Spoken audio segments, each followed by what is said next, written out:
All right. Good afternoon, everyone. I'm Reverend Zenobia Sowell, co-pastor of Bethel Mennonite Community Church in Chicago, and I welcome everybody from Chicago and across the U.S.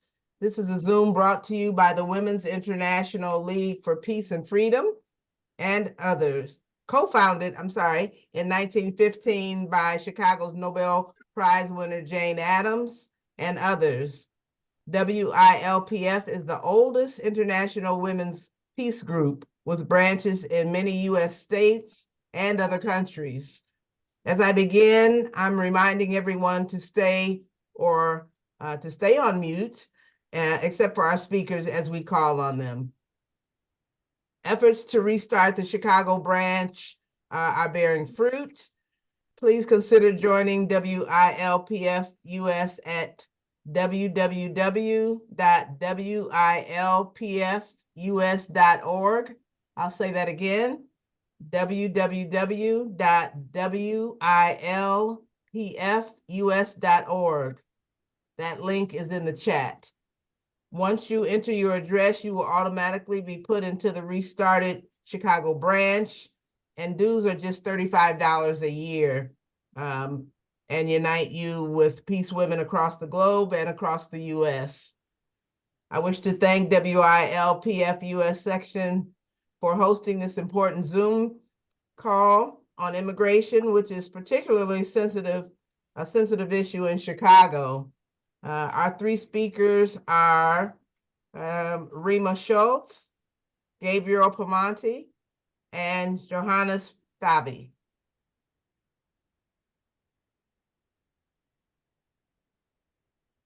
Okay, we're going to introduce Rima Schultz now to talk about the peace tour of the Trojan Women play by Euripides. Rima? Okay, well, one would ask, why did excuse me, let me start this. Oh, okay. Do you want to ask me a question? Yes, I want to ask Gloria? a question. Yes, I do. I couldn't get out of chat there. Okay. I'm the one who's going to give her 3 questions, and this is to make it a little bit easier for timekeeping. All right, so Rima, my old friend, what is the importance of that tour of the Trojan women that went across the nation in 1915? Can you take it over? Well, thanks. I'm glad to be here. I think the Trojan Women play and the tour becomes every day more relevant to us when we consider that Adams wanted to do it in the most dramatic way, an articulation of what war meant to women and children. And really, this is the central idea of the play by Euripides, and the destruction of the social fabric of life that occurs among civilians in any kind of conflict, violent conflict, is so great that for Adams, it should be avoided in every possible way. And with this sense of urgency, she and others in the social settlement movement, in the social reform movement, tried to gather people to make an effort to keep the United States out of World War I. World War I had begun in 1914. Woodrow Wilson's campaign for his second term as president was happening in 1915.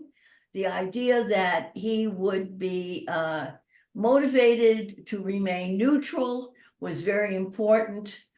And the Women's Peace Party was established in 1915 at a conference in Washington, D.C. And the idea was that this play, which would go from city to city, would show this important idea, this important fact about what war meant, and that it would gather support to keep the United States neutral, to raise money for this sort of a campaign, and to make it possible for the United States to push for an early resolution of the conflict, to stop the violence, ceasefire, and to begin negotiations for a settlement, even without anyone achieving a military victory.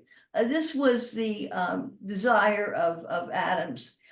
She had used theater and performance at Hull House from the very beginning, and had found that this was a way to reach many people. And she had done Greek theater from the 1890s, from 1899, and had wonderful results. This was also a time that the United States was beginning to be interested in the revival of Greek theater productions, actually. And Adams clearly was interested in getting help from classicists who knew how to put productions on. She had been involved with professional people at Hull House who were interested in doing little theater. In fact, Maurice Brown, who is the person who we most identify with the little theater movement in the United States, was in Chicago, knew Adams, and actually believed that what went on at Hull House, in the little theater at Hull House, was very much a precursor of his movement. He had learned a lot from Adams. He shared her interest in doing socially realistic and politically relevant plays, and in bringing theater to the neighborhoods and to parts of the United States that would benefit from this kind of a tour. So that was the moment in 1915, and this was a sense of great urgency on the part of Adams to do whatever organized peace women could do to shorten the war, to start negotiations for peace, and to demilitarize. I hope that helps develop the context. She's disappeared. Gloria, do you have another question for Rima? Hello? Hello, I'm sorry, I was muted. I meant to say that Rima is a professional historian who is credentialed in that, not an amateur one. And the second question I have for Rima is, what were, in the context of history, what were the responses to this tour across the country of the Trojan women? Varied. Obviously, Adams begins a period of tremendous controversy about herself and her ideas. And she is both lambasted and criticized by journalists and people who see her as being out of her depth, that she should not be involved in making pronouncements about foreign policy, that she has gone overboard in what she is trying to in social policy planning, in terms of wanting to influence the foreign policy of the United States. There are people who, even in the suffrage, especially in the suffrage movement, who worry that this woman, Jane Addams, who is the vice president of the National American Women's Suffrage Movement, is introducing a controversial issue about supporting the war or not supporting the war, which will take away from the efforts to gain the vote for women. Okay, this is 1915, so there is anxiety that this is going to hurt the campaign. While there are, so there's a kind of split over whether or not what she's doing is the right path to take at this time. I would say as a kind of a similar kind of thing happened to Martin Luther King Jr. when, after the Voting Rights Act was passed in 1965, he began to be more and more of a publicly against the war in Vietnam. And as the years progressed, there were people in the civil rights movement who feared that the relationship he had, for example, with Lyndon Baines Johnson, was going to be disturbed and perhaps not repairable if he continued to make these public pronouncements against Lyndon B. Johnson's war. And he said that he could not be a moral person in this universe and not do what he was doing to speak out against the war.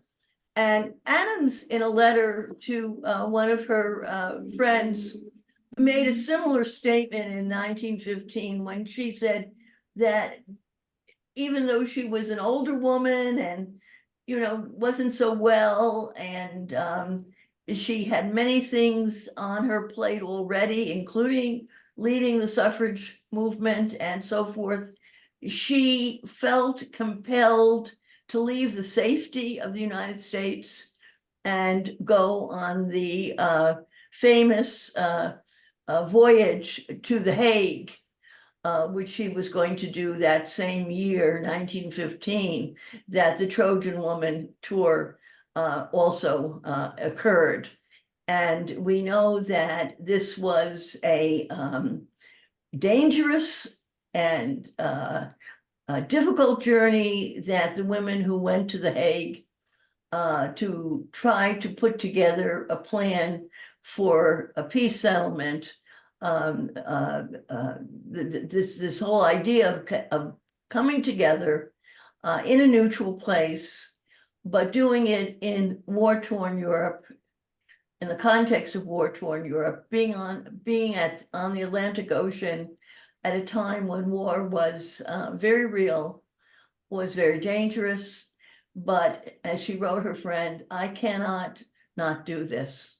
Okay, well, that's a good note to go to the next question then. Okay. Very relevant. What Yes. is the lasting value of the tour, do you think, Rima?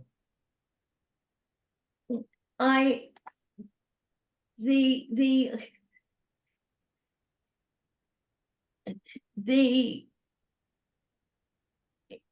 interest that Adams planted, the seeds of the idea, the seeds of thinking we can have negotiation, we can begin to settle disputes by talking, even as we are in conflict, was a very important idea. It was different from a kind of passive idea about peace. This was not just dreaming about peace. This was organizing, making political demands, using art, using theater, anything to make the point, to demonstrate what the realities of war really are about. not to romanticize war, not to make it noble, but to show what it really is, what it is as a destructive thing that tears into families, kills innocents, stops progress, creates trauma, leaves a lasting legacy that generations have to overcome. And that is the legacy of Adams, that she was willing to risk the criticism of people who had once considered her the most wonderful person in the United States, now considered her the most dangerous woman. And she was willing to risk her reputation, and she was willing to sever ties with people who had once been her allies, but she wanted to take a stand and say the truth as she saw it about what war means. And I think that is the legacy of the Trojan Woman and the tour, and of what Adams wanted to bring to us, that we should not be misled by a false patriotism, a false excitement over what war is portrayed to be, that we must understand it in its true reality. Well, thank you very much, Rima. We really appreciate that you did this off the cuff and very, very gracefully. And your information is unparalleled. So now I'm going to turn it back to our main MC, Reverend Zenobia. All right, well, thank you again for that history lesson. Very very applicable to where we're trying to progress to, and we appreciate that. Well, I'm also delighted to introduce our next speaker, Gabriel Pimont. I might not be saying that name right. Is that correct? Piemonte, sorry about that, yes. Okay. All right. Gabriel is a journalist and an officer in the Italian American Heritage Society of Chicago. In other activities, Southside Neighbors and Gabriel opened a credit union that offers loans to Southsiders who banks often turn away. We built a program where students get paid to learn videography and critical thinking, and they fought together for food justice at the Rainbow Beach Farmers Market and in community gardens across other neighborhoods. Gabriel? Reverend, thank you so much. I appreciate it. And hello to everybody. Welcome from Chicago, for those of you who are not, who are dialing it from other locations. Did this just open for everyone, this image? Is everyone seeing this right now? If Yes. so, I'll dive right in. Okay, so we'll just begin with this. I guess file this under the more things change, the more things stay the same. So this is a political cartoon, turn of the 19th to 20th century, about the immigration problem at that time. And of course, the immigration problem at that time was us, was Southern Europeans, in particular, Italian Americans were problematic. I mean, Italians were problematic coming to America. And so you see just about every trope that we hear today about folks coming from, especially Central and South American points of origin, where there are weapons, literally we're being depicted as rats. And I just, it never ceases to sort of amuse me that criminal, murderer, rat, and then socialist is right there alongside all the other horrible things that people can do when they arrive in America. And in fact, that's true of of Italians coming, especially Southern Italians coming to America, had a very strong idea of what government should and shouldn't do. And not only was there a socialist mentality, but for some folks, there was a belief in anarchism, a belief that government was absolutely problematic on every level and inevitably corrupt. But the message I want to focus on in sharing this political cartoon with everybody is a message of shared struggle and the need as we're looking forward, as this organization is looking to restart in the U.S. and hopefully elsewhere. And as we all have conversations about cities like Chicago, you know, how do we move forward and deal with issues like immigration, and what do we do about sort of the forces that work against us? And I think one of the important weapons that are used against us is the weapon of divisiveness, separating us. So I want to talk a little bit, because this is about the stories of immigrants, and you can take this down if you want. I just wanted to share, and I'm happy to send it to anybody who wants to send this. Unfortunately, so many Italian Americans, you know, we've gone from this period where we were oppressed and seen as the other to great success. And now this is exactly the kind of characterization that I'm sorry to say many of my, you know, fellow Italian Americans make of folks from, as I say, Central South America, but certainly other parts of the world as well, who are trying to come to the United States with the same hopes and dreams that we did a century and more ago. I want to talk about the ways in which the Hull House was a powerful haven for thinking that runs counter to the sort of thinking that prevails today and creates so many problems for us, literally from the neighborhood level to national politics and even international politics. And to do that, I want to talk about somebody by the name of Florence Scala.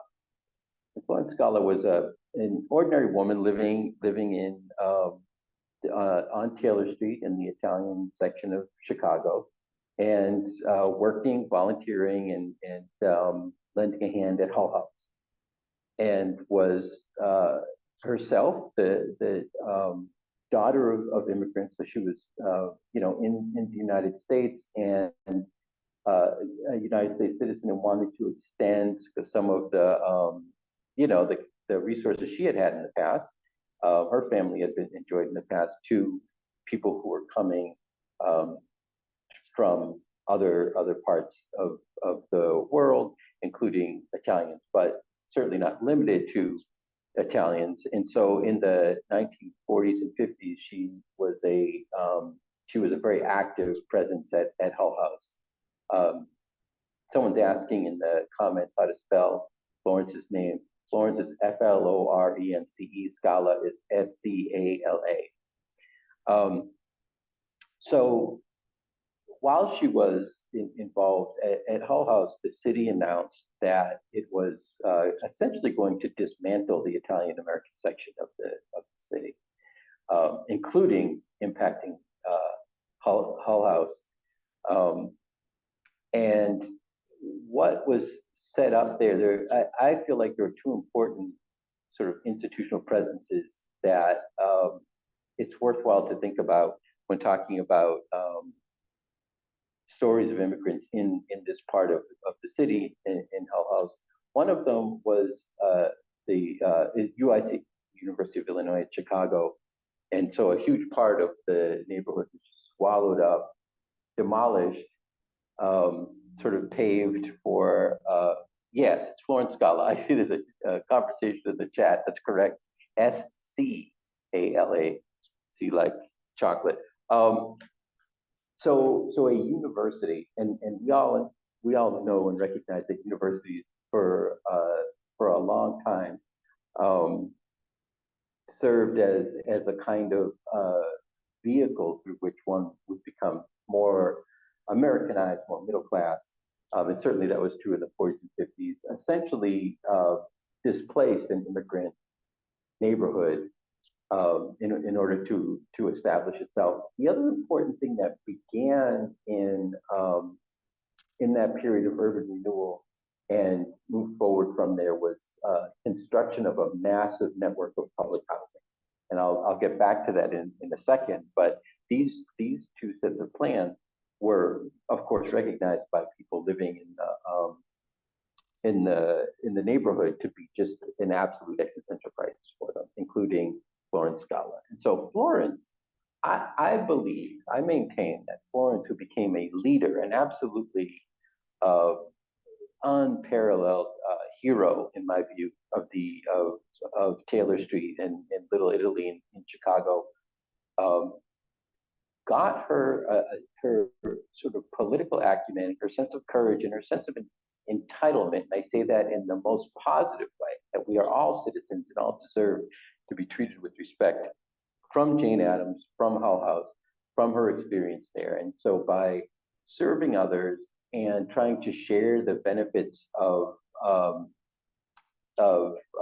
a successful family, planning roots and beginning their process of having a prosperous life in this country with others, that she was able to additionally extend that to other people when she saw crisis, that she had a sense that no government, no power should be able to decide the fates of regular people just in the name of profit or politics or the various motivations that led to the destruction of Little Italy. She was not successful, but I think critically she was able to sort of make a statement that regular folks have as much of a right to determine what happens in their communities as anybody else. And in the dialogue and the dialectic in Chicago between the powers of force and the powers of regular people, which is constantly kind of happening to this day back and forth,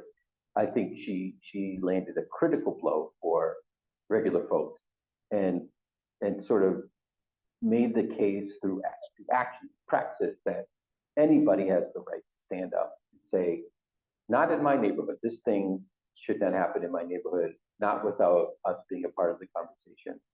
And in that respect, she was, I think, just a tremendous heroine.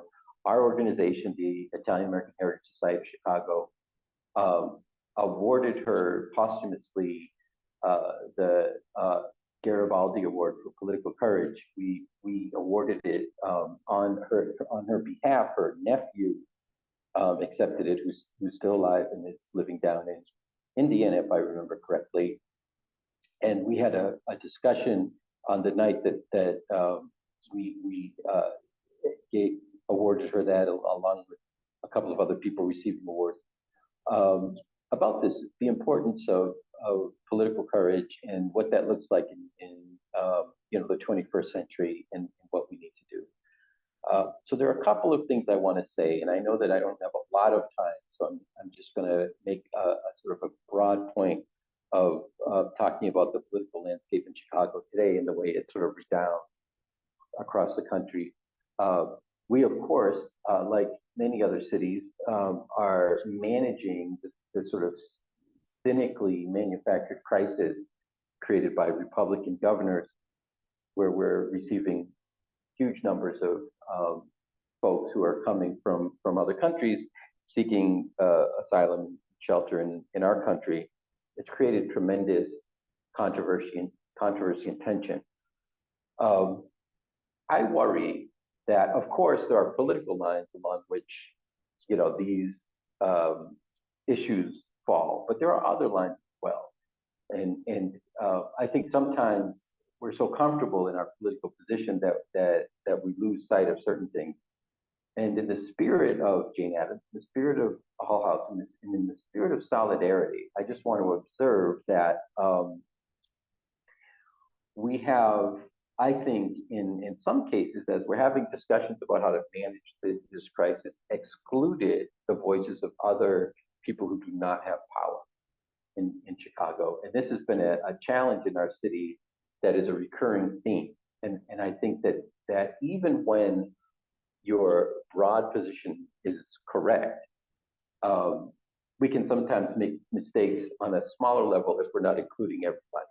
And so what I've observed in Chicago as this discussion has been going on is that there are lots of folks on the south side and the west side who have pointed out that there are, we have real resource challenges, and they've just been exacerbated by things like the pandemic. We are continuing to deal with challenges from the financial crisis in 2008 on the south and west side, and it seems like every issue that comes up, these are presented as things that need to be addressed, and they're passed over.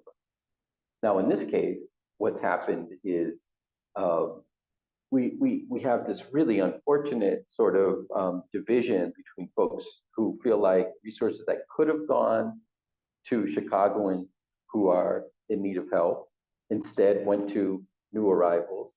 And the discussion, rather than being one of building solidarity, has become one where we're seeing division where there doesn't need to be. Too often that happens in Chicago.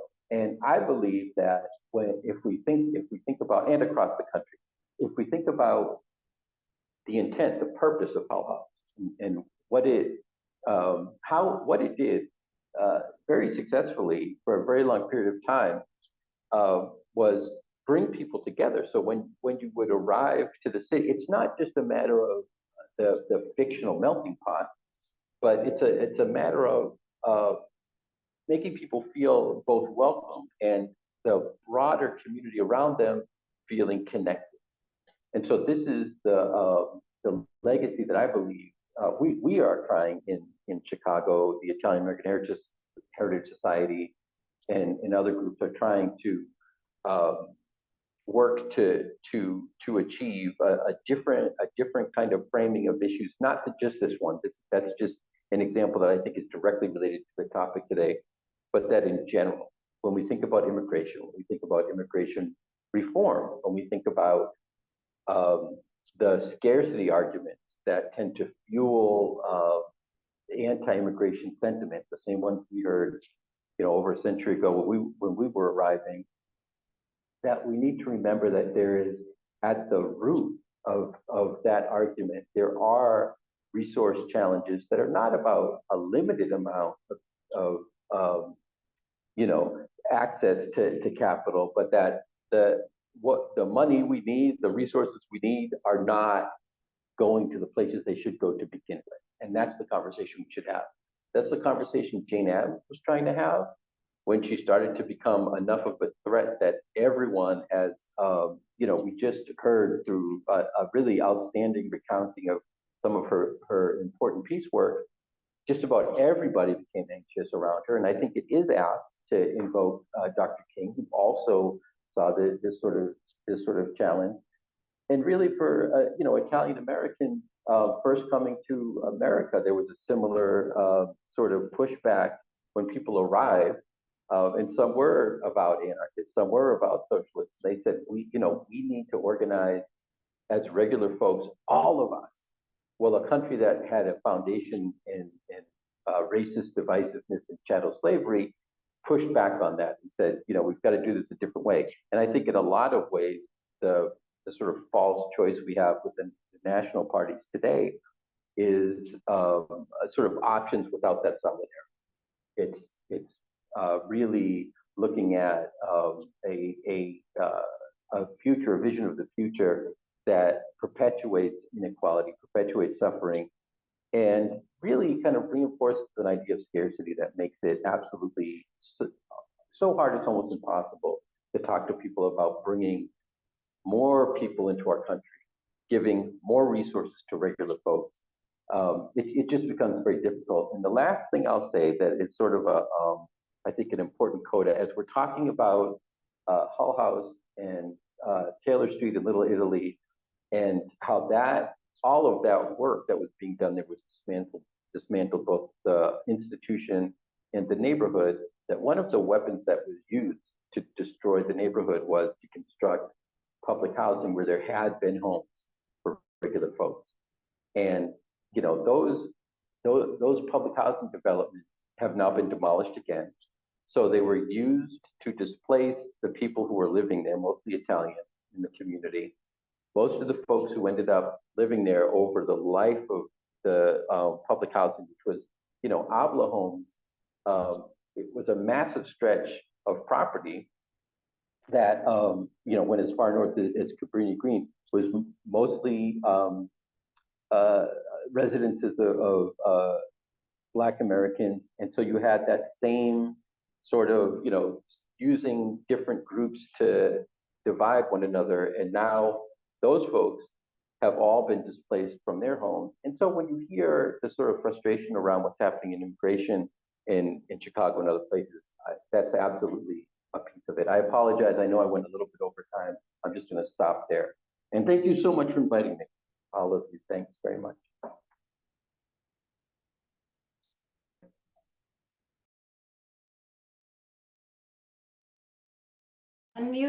Unmute Reverend Zenobia. You're muted. You are muted, Reverend Zenobia. You are muted, Reverend Zenobia.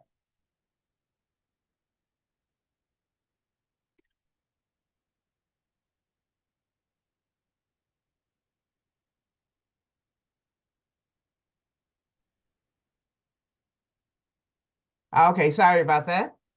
Thank you so much, Mr. Pamant, for all that you've just shared with us about the interwoven history of Hull House and the story from the Italian immigrants of Chicago.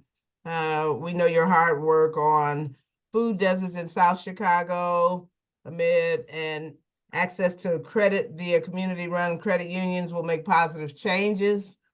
And thank you again for that history. I now would like to introduce Johannes Fabi, who's the co-director of the Illinois Displaced Immigrants Council. Mr. Fabi was subjected to abuse and neglect in his journey to the US, and it's made a short film about that called Caged Dreams. Gives daily aid to others who, like himself, are attempting to find a place to call home in the US. Mr. Fabi? Thanks, Reverend Zenobia. My name is Johannes Fabi. I'm Deputy Director with the Illinois Community for Displaced Immigrants. And before becoming Deputy Director of the Illinois Community for Displaced Immigrants, I've experienced immigration detention here in Chicago, Illinois, about 5 years ago. And during my time in detention, I had the opportunity to meet with U.S. Congressman Jesus Garcia. And a few after I won the federal lawsuit, I got released, and then I went to Congress, started sharing my story and started advocating. And ultimately, I joined the board of the Illinois Community for Displaced Immigrants that was called back then the Interfaith Community for Detained Immigrants. Doing my advocacy work, I also joined the Defund Hate campaign in Washington, D.C. with the Detention Watch Network, which is a national organization who have a mission to abolish immigration detention nationwide. And a few after that, I also became the first Freedom Fellow in Washington, D.C. with Detention Watch Network, where I had the opportunity to develop a short film that was released last year around April. And the aim of the film is to educate people on the impact of immigration detention on individual and family, the mental health impact more specifically. And since then, I've been using that film as a tool to educate students in different universities. I've had the opportunity to go to the University of New York, Buffalo, Tennessee, here in Chicago, DePaul, UIC, the Institute of Politics at UChicago, and many other universities around the nation. So my work here in Chicago pretty much is to provide support to the newly arrived migrant, and our organization have been doing that for the past 17 years, way before Governor Abbott starts using them as political pawn. And in fact, our team was the one that informed the city when the first bus was coming last year in Chicago. So we were pretty much involved into welcoming and providing resources to the new arrival at the Greyhound station by tracking the bus that what usually was coming from Texas and going through Tennessee to come to Chicago. And to do that, we had a team of volunteers that we call a welcoming team that meet and greet people, give them clothes, and help them buy a ticket to go to the final destination if Chicago is not the final destination. And if Chicago is, then we refer them to our housing program, who is a community-based model where we kind of develop a supporting system by inviting group of a church community or any other congregation, if it's the Muslim community, to support the new arrival by providing a place where they can stay. And then we train some people in that community that become mentors, pretty much like guide to help people navigate the system in the United States, just to learn how to ride a bus, basic stuff, and also accompany them to court and things like that. Then our third program is called our case management program. Our case management program pretty much help people apply for asylum, make sure so that they go to the court appointment and help them apply to health benefit and things like that. We currently helping the city of Chicago at the second largest shelter. We have our team there set up right by the federal building downtown. That's the second biggest shelter. It's about 1,200 people in there. And we also helping the families that we have been supporting before Governor Abbott sat sending people here. I'm very happy to be here with you all today. That's a quick brief of the work that we're doing in the community. And I will invite you all to follow ICDI on social media, icdichicago.org on social media, and see the work that we're doing and support however you can. And thanks for having me again. I will be turning it back to you, Reverend Zenobia.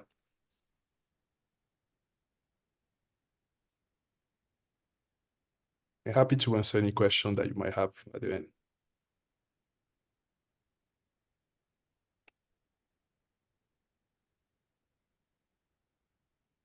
Thank you, Mr. Fabi. And now we have an idea of one place that today's immigrants can return to or can turn to for help. Thanks also to Mr. Pamont for sharing your perspectives on this important Chicago history. If there are any questions, please raise your hands now and we'll call on you. Mary Beth or Gloria will call on folks. There'll be time for some Q&A after other speakers. Oh, thank you very much, Reverend Zenobia. You did an excellent job, as did Mr. Fabi, Mr. Piemonte, and Rima Lunine Schultz. I thought that because we are very honored to have a special visitor to this group who hasn't been here before, Hideko Tamura. And Hideko is what is known in Japan as a Ibakusha. I may be saying this wrong, but she was 10 years old when the atomic bomb fell on Hiroshima, and she survived it. So now that I know she's here, we're just going to make a couple minutes for her to introduce herself, and maybe she'll have a question. Hideko, could you unmute? That'd be great. Yeah, if she's still with us here. Oh, are you there, Hideko? Okay, unmute yourself, please. Excuse me, Gloria, there was something you wanted me to participate and say? Just introduce yourself. This crowd doesn't know you the way they do in Disarm. I don't know, something about my sound. It wasn't very clear to me, but Hull House was part of the resource for students in church social work, especially studying group work. And I'm trying to remember the faculty from McCormick. He resided, I believe, or was on the site of Hull House and supervised the students who come. and he was a McCormick Theological Seminary faculty. And we had what is it? A number of settlement houses participating in the program. Polish neighborhood had Erie neighborhood house, and I did a group work there. I didn't do any particular work assigned to me at Hull House, but all of us went to visit and listen to the history, and was able to see the facility. Thank you very much. And Did you? yes, and we felt a great respect and awe for the presence of the Hull House. Thank you for that connection. I think even a lot of WILF members who know you in other committees don't know that you have a connection with Hull House. So in addition, Hideko, do you have a question for any of the speakers or no? I'm trying to get in my Costco hearing aid because I'm having trouble deciding exactly what you want me to do. Okay, no, I was just asking if in addition, do you have a question, or it's okay if you don't? Anyway, so what else did you want to know, Gloria? Do you have a question or not? I don't have any questions. Okay, thank you so much, and we really appreciate it. Gloria, Now, there was a move on. question, in the chat from Pamela Williams. Maybe Pamela would be Yeah. able to. Sure.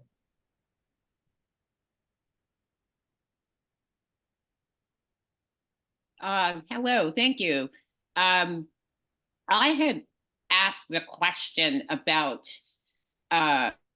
the viewpoint now from the point of view of restrictive housing covenants and redlining from the time of the Hansberry case, and how that is affecting things now. And I put something else in the chat. I am a Chicagoan, but I live in Vermont now. But one of the senators here was at one point earlier in his life involved in the protesting of some of the banks involved in redlining. But what is interesting also is I know that the faith-based initiatives are really critical for basically sort of helping to unlock or have some of the financial land holding to go about that. And I was wondering too, like, what does this mean potentially with the Obama Library being built, and whether some of these perspectives of Whole House are things to be advocated for as the formation, of what that building and organization is designing to emerge.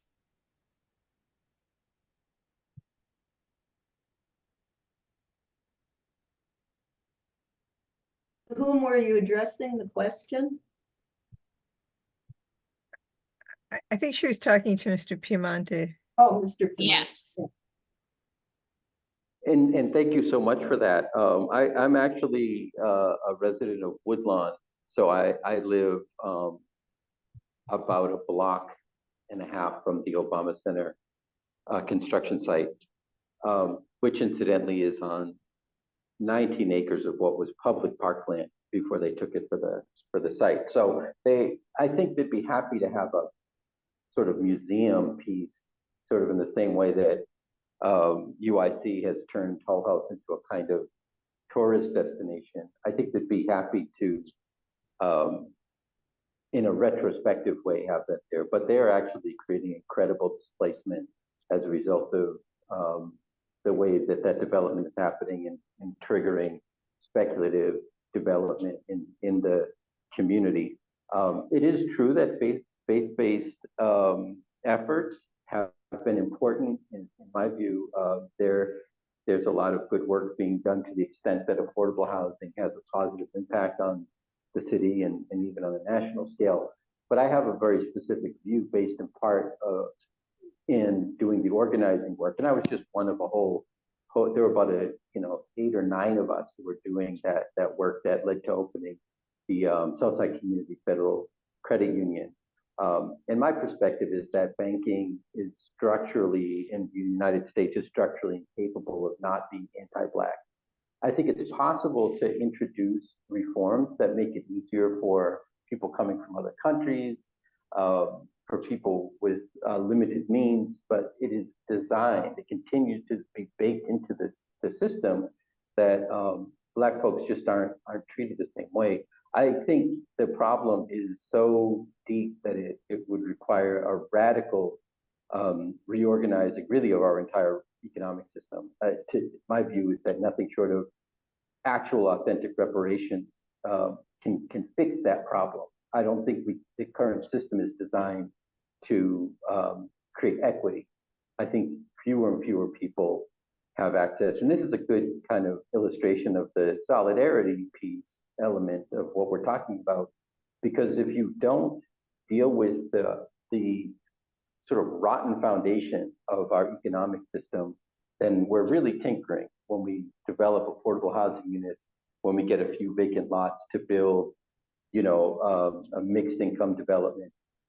Without a doubt, individual lives are improved who get into that unit who otherwise wouldn't have gotten a shelter.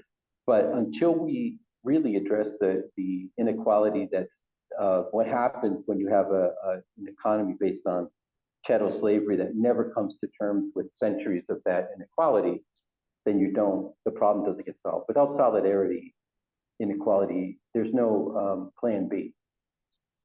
I have a question for Mr. Piemonte and or Mr. Favi. Are either of you aware of any efforts in Chicago to support a public bank? Public banking is emerging around the country as a way of not only keeping local money invested locally, but also having citizen advisory efforts to make the banking system more equitable. And are either of you involved with that kind of alternative planning? Yeah, we are not.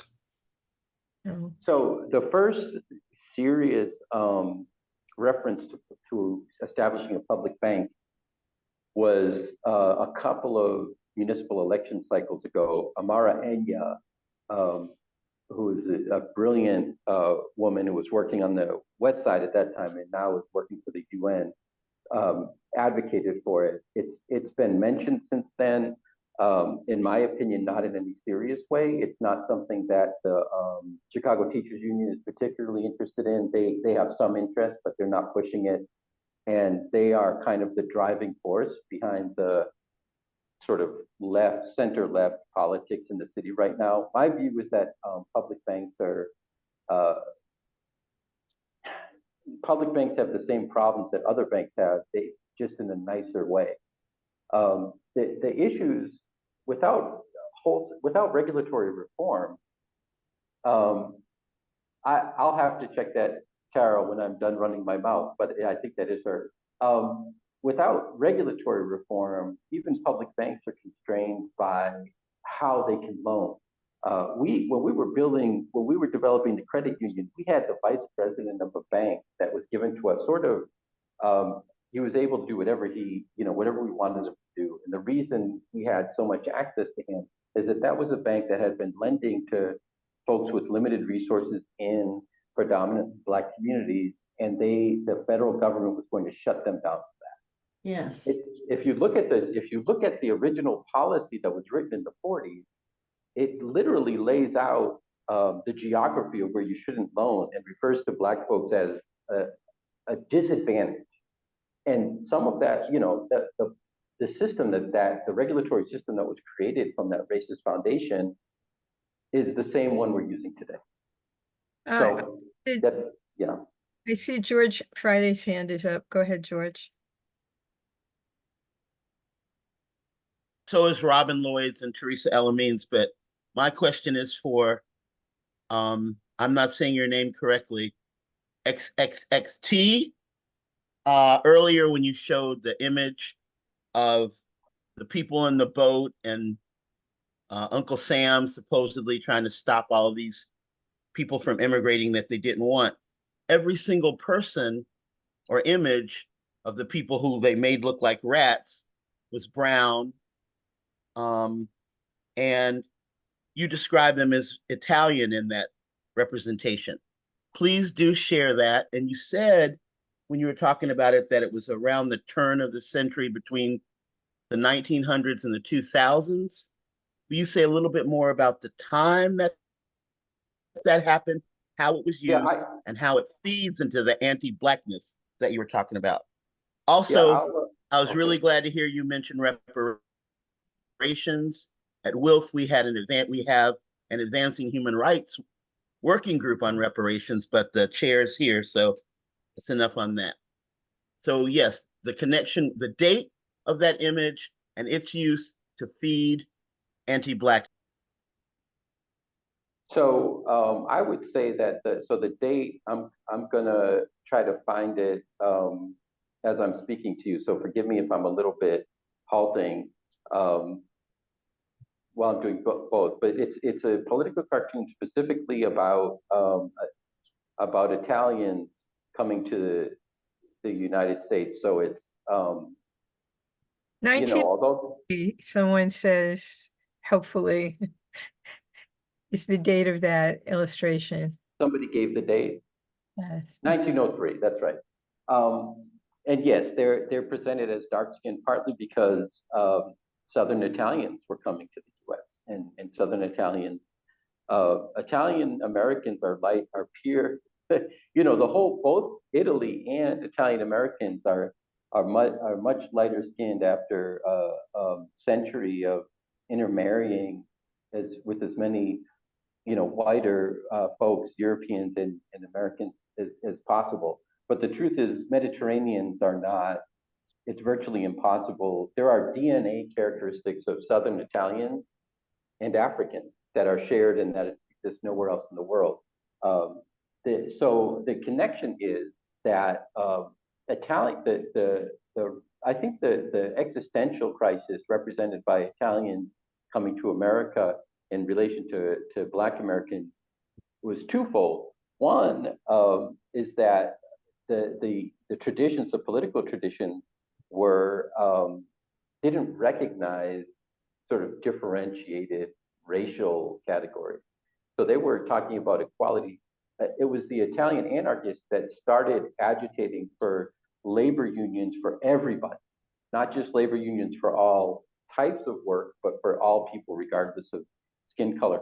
And the other thing was that when Italians came, when Southern, especially far South Italian, Sicilian Italians from Sicily came to the US, there was no way, we didn't initially recognize that we weren't supposed to be in certain neighborhoods. So it appeared that Italians were intentionally intermarrying with Black Americans, when in fact those were just places where there was more land available, where you know, it was sort of a friendlier reception, and that created its own kind of crisis. A lot of people don't know that in 1919, when there was a national race riot, the other thing that was happening in addition to national assault on Black folks was that the government was arresting, jailing, and in some cases killing Italian socialists and anarchists who were advocates for racial equality. So that's kind of the relationship there. Teresa, you've got your hand up. And don't forget to. Robin should go first. Robin had her hand up long before I put mine up, so she could go first. I'll go after Robin. Thank you. Okay, hi, thank you. And thank you for all the presentations today. It's wonderful. My family comes from Chicago and had a long relationship with Hull House, Henry Demarest Lloyd and Lola Maverick.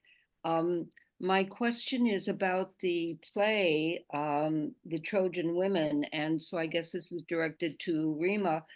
The plot of that play is so devastating to the women and to their efforts to even maintain a family. The son of the queen is killed, and so on and so forth.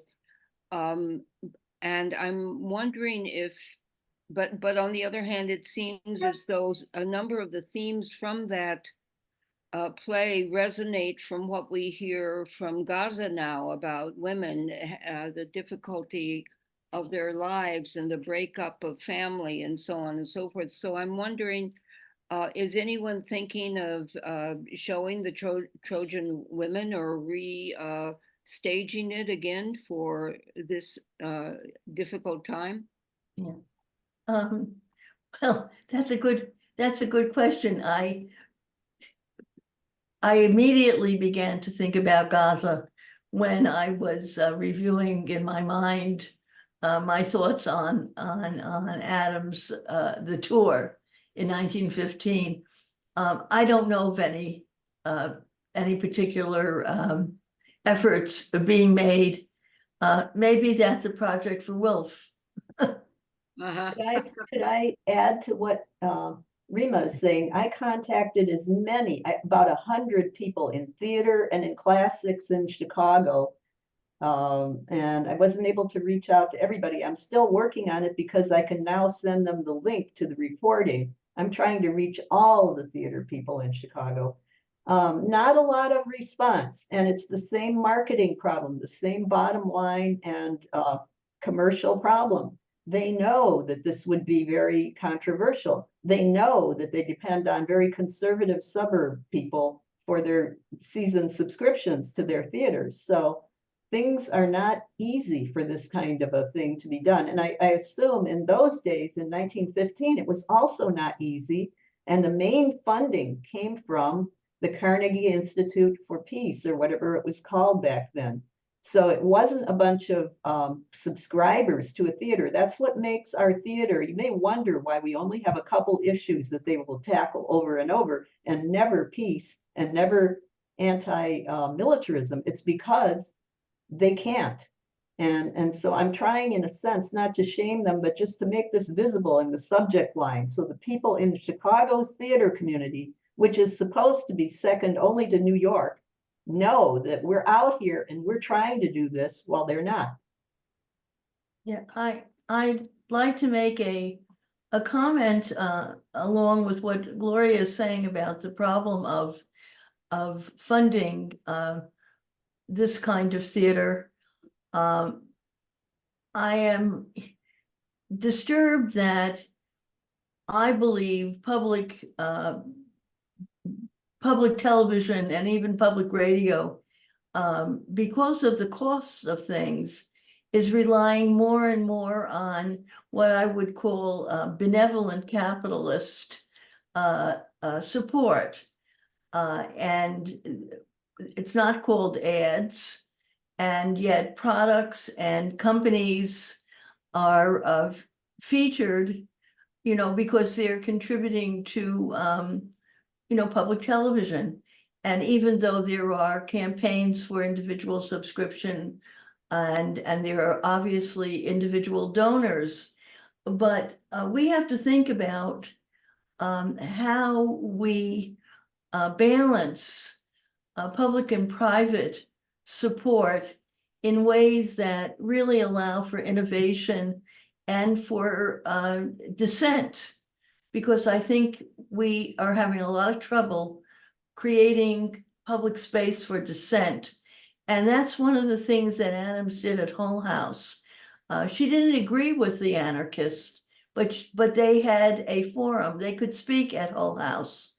The Giordano Bruno Society, which was an Italian anti-clerical society interested in a more progressive, modern idea about religion and politics, met at Hull House.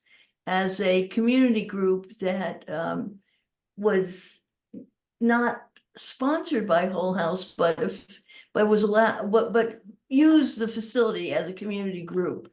And she was very criticized by the Roman Catholic press in the city and lots of other people for allowing this group to meet in her facility. She contended that the way to have democracy, to live democratically, was to allow for the broadest exposure of ideas, some that we don't agree with. And here we have a situation where we're facing that problem as well. So it doesn't surprise me that we can't find sponsors for the Trojan Woman, but I think it's a symptom of a problem that we have. Thank you. And now Teresa is the last person with a question. Thank you, Mary Beth.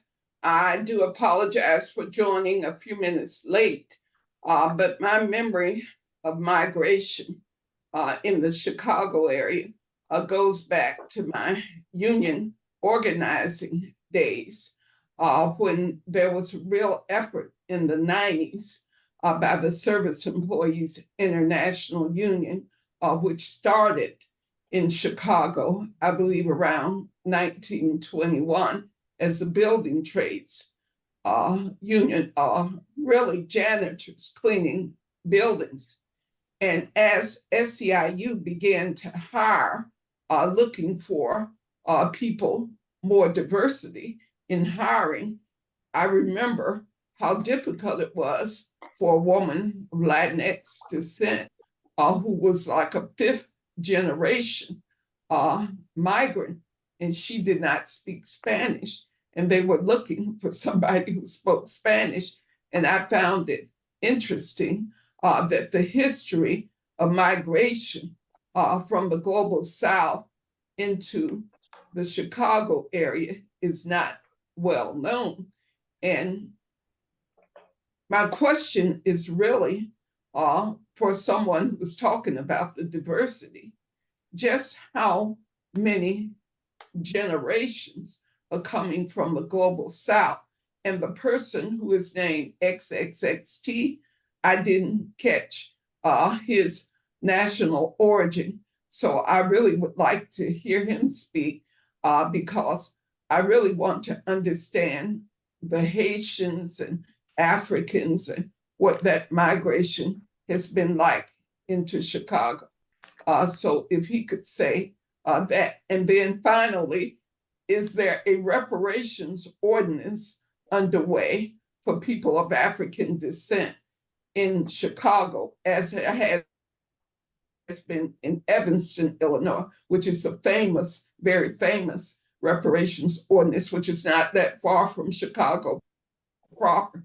So that's kind of my two-pronged question: the history of migration as it relates to the global South, as well as is there any reparations effort in the City Council of Chicago? Thank you. Mr. Ponte or Mr. Favi, if either of you can comment, that would be great. I can speak to, well, what I can say about the global South is that the city has had a robust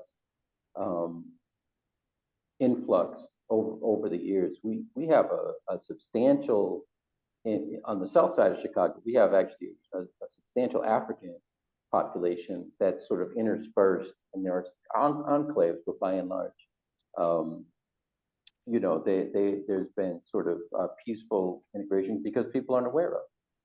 In the west side, you see a lot of the Central and South American migration happening around Pilsen Little Village. There are pretty effective efforts. As far as reparations, you know, I have a very specific set of views on reparations. What I'll say factually is there is a committee on reparations in the city council. It is not It's really has a very narrow focus on corporations, and corporations do have responsibility. My opinion is that reparations is a very specific federal thing that has to happen. I think what's happening in Evanston is really social programs with good marketing. It serves a very tiny group of people. It initially was not even people. It was a pass through. People didn't get cash. They got money was distributed to vendors, and it was being called reparations. So there is something, there's some noise here, but in my opinion, there none of it is sort of deep and structural in the way that it needs to be.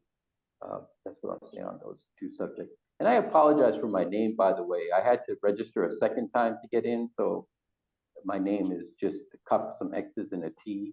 My first registration didn't get me in, so I kind of shortcut it to get in a second. Oh, Mr. well, I'm sorry. I thought the person of African descent who spoke earlier, I thought that was his name. And I was really aiming Mary Beth for him to answer my question as a person of African descent. Mr. Yeah, Favi, thank you. would you respond? Yes, I will. thank I will say that Chicago, as many other cities in the United States, have welcomed migrants for many, many years. As you all know, Chicago was founded by a migrant descent, and we are one of the unique city with such a diversity and welcoming history that it's kind of heartbreaking to see today our community divided over certain issues that are important. When I hear the Black community complaining, not having enough support over the years, and now the recent the newcomer having all the issue, I kind of invite people to always, stick together. We are on the same side, whether you newly arrived or you've been here before. If you're not the top 1%, you definitely on the other side of the government, and we all have to stick together to advocate for more resources to come into our community. And if you're familiar with the Pilsen and Lawndale area, you can see what I'm saying is very visible. The Latino community pretty much don't want the Black community to cross over in the area, and the Black community don't want the Latino to cross over in the area. And now the Venezuelan have been granted TPS by the president, while many people have been living in Chicago undocumented for many years without health insurance and without any kind of support. So how can we all, gather our resources together and our strength to advocate for having more resources in our community is one. And then on your second question, I'm not aware of anything happening to the city of Chicago as far as reparation. I would love to hear about it, and even gather some of our community organizations to support any work that have been, if there is any work that is being done, but I haven't heard of anything, and I'll be happy to support in any way that we can if I heard of it. So thanks for your question again, and that's my take on it, Teresa.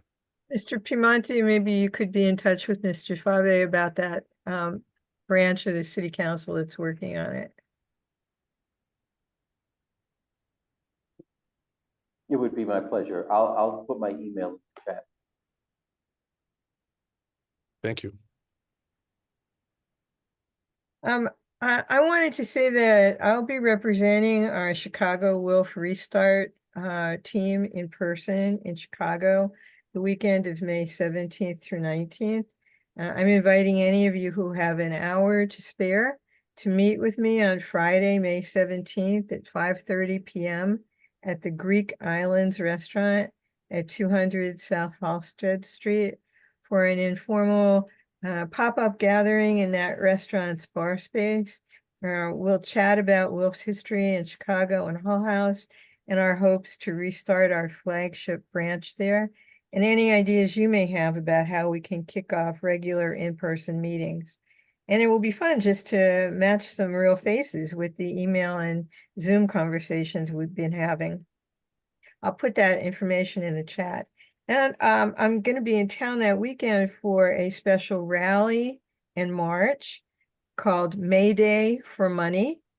It starts at 11:30 a.m. on Saturday, the 18th, starting at the Alexander Calder Flamingo Sculpture at 210 South Dearborn Street. And after a really short rally, we'll march at noon to the Federal Reserve Bank of Chicago, where they'll present a letter asking the bank to invest in a more equitable way of doing business. This action seeks to bring attention to the fact that our economy, as Mr. Piemonte alluded to, is built on a complex system of money that's created almost entirely by debt in loans and credit card interest. And that system is historically and tragically built on the backs of the most vulnerable Americans who bear an inequitable portion of the costs. So this action is sponsored by WILPF's Women, Money, and Democracy Committee and our ally, the Alliance for Just Money.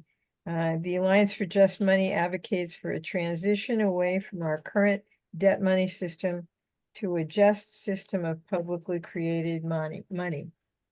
We invite you to join us in Chicago on May 17th for that informal gathering at the Greek Islands Restaurant, 200 Halsted Street, 5:30 p.m. And on Saturday, the 18th for the May Day for Money event.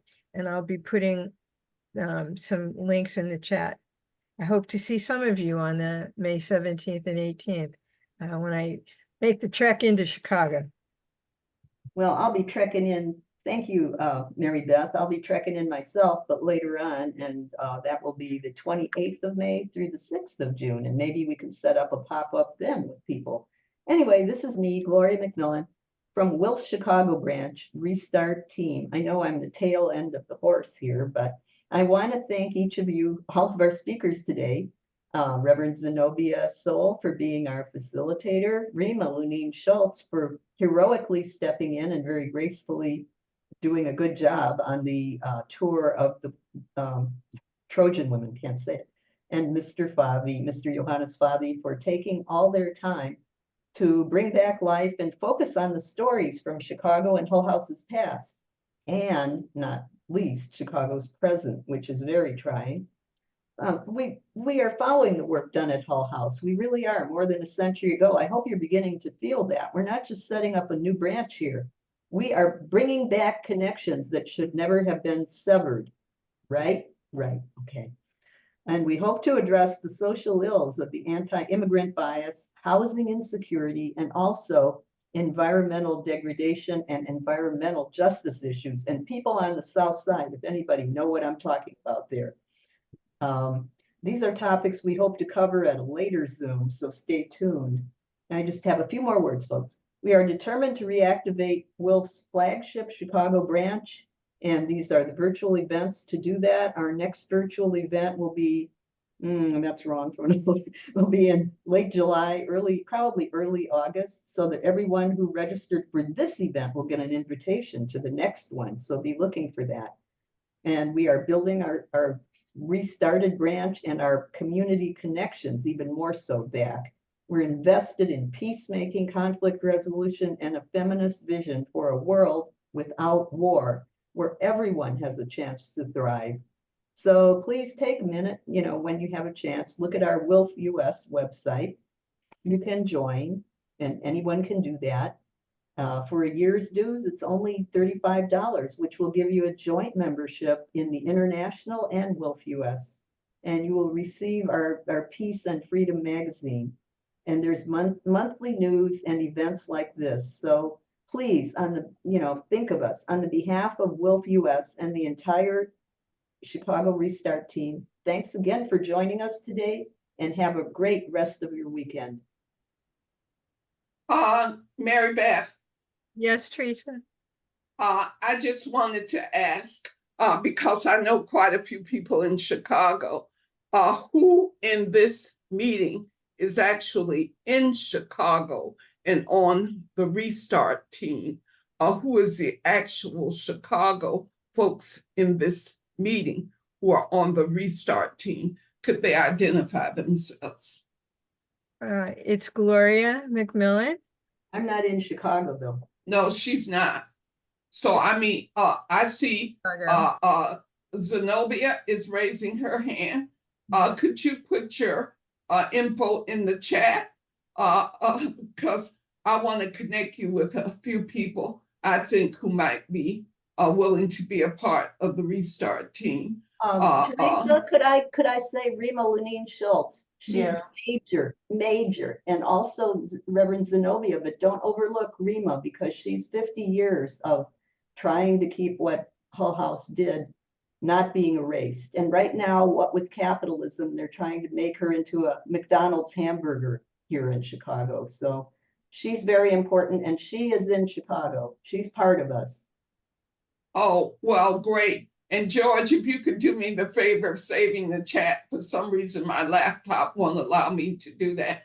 And so I can have the information for Zenobia and Rima. Thank you for your important presentation, Rima. I really enjoyed listening. And Gabriel's our newest member. He will be our member probably as of today. Gabriel. Yes, and Johannes, if you're not too busy, the only reason I don't mention getting a gift membership for Johannes, because he's great, is that he's so busy. I don't know, if you're not too busy, we'll gift you a membership too. Hey, I'm definitely very busy, but we can have that conversation later, you and I. All right, thank you, Johannes. Thank you. Gloria Pierce has her hand up. Go ahead, Gloria. Don't forget to unmute. Gotta unmute, Gloria. Nice to see you here. If she's here still. Gloria Pierce, can you unmute? Unmute. She may be trying. Sometimes it's hard to do. Well, I know for one thing, Gloria, there she is. Hey, Gloria, how you doing? Oh, no, oh no, she's still there. You're unmuted now, Gloria, go ahead.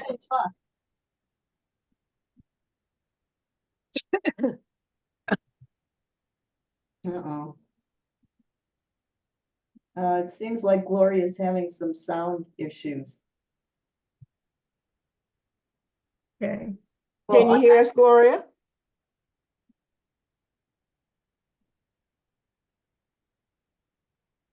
Well, Reverend Zenobia, do you want to introduce Gloria while she's trying to get her sound back? Because you know her the best. Yes, Gloria is an active part of Bethel Mennonite Community Church here on the west side of Chicago, and a part of WILPF. So yeah, she's a historian of sorts as well, and works with our community, has been very functional in the affordable housing project that we're seeking to move forward on the west side of Chicago. And so I'm hoping Gloria can get on. Are you there, Gloria? I see her name, but I'm not sure if she's unmuted. I'll see if I can reach her, Dr. Sowell. Let me call on her. Okay. Is it Dr. Garrett? Yes. Okay, and Dr. Dennis Garrett is in Chicago. Oh, yes. The director of the Chicago Area Health and Medical Careers Program, called it CHAMPS. Oh, I'm so glad to meet you. I didn't even know who you were or that you were in Chicago. Nice to meet you. Can you unmute Dr. Garrett? Yeah. Yes. Good afternoon, everyone. Yes. I've been listening to this wonderful presentations. Very informative. Gloria Pierce says she's speaking, but we can't hear her. I guess she can't unmute. Well, type fast and put a few things in the chat, Gloria. We've had some telephone conversations, Gloria and I. You said Pastor Zenobia is speaking for me. Oh, okay. All right. that we got a basic idea there. Gloria McMillan. I'm This here. is, this is Barbara Nielsen. Something has occurred to me as I've been fortunate to be part of this amazing presentation, and thank you all very much. We started with Jane Addams and a bunch of intrepid women telling belligerents who ran countries who had decided their young men were expendable in World War I when they went to The Hague to say to those men, war is not the answer, war has never been the answer, and war will not be the answer. And they kind of patted us on the head and said, oh, thank you, ladies, go away and tend to your knitting. And we've been saying that ever since. And as an example of the fact that intrepid women can do something, we have a weapons of mass destruction, anti weapons of mass destruction treaty on the prohibition of nuclear weapons, which is the 5th of 5 weapons of mass destruction treaties that have been enacted by the UN. And through the more than a decade's worth of work by WILPF women and other women and others around the world, we have a treaty on the prohibition of nuclear weapons that has been enacted, and for which a Nobel Prize was awarded, actually, with which WILPF shares. So it's possible to effect change when you're determined. And we've been working on determining our role in making change for 109 years, and are thrilled that you all are talking about this. And the energy on this call has been fantastic. So I just want to thank you. I am just so happy and grateful and proud and excited at the work you're doing in reestablishing the Chicago branch. Oh, thank you very much, Barbara. And I see that Reverend Zenobia needs to be going somewhere, so we will just wrap it up. And if there are no more urgent announcements or questions, we want to thank our 3 speakers. Thank you, thank you, thank you. You're so Yes. great. All 3 of Thank you, everyone. Thank you. you. And thanks to our facilitator, MC. Thanks to Tara for all her responses, and all the others for coming. And Kate Skagg, who did a marvelous job of bringing out the American Association of University Women. I'm sure there's a bunch of them here. So thank you, thank you, thank you. And Have a great rest of the weekend, everyone. Thank you. For all those who can be at the May 17th and May 18th event, we'd love to see you here in Chicago. Right. Thank you. Thank you. Bye-bye. Ciao, ciao. Thank you all. Bye-bye. Ciao. Peace. Peace. Look, they're all popping off one at a time. There they go.